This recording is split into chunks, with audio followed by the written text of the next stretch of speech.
Hi, my name is Cristia, and this is my investment journey on eToro.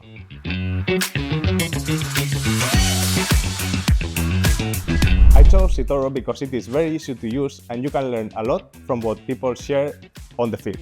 My investment journey on eToro consists on disciplined value investing. I try to buy companies for cents on the dollar and then wait patiently for them to arrive at a fair value. The hardest part of my investment journey was learning what fits me better. Once I learned that, everything was easy.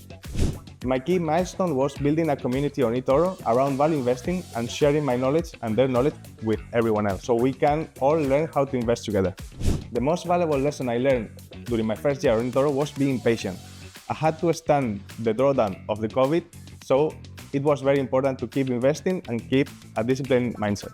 Adapting to change in the market is essential for every investor. You need to change your views or your opinions as the facts change. Everyone looking for a disciplined value investing approach in the market should copy my portfolio. They will get a deep understanding and knowledge about every company we invest in.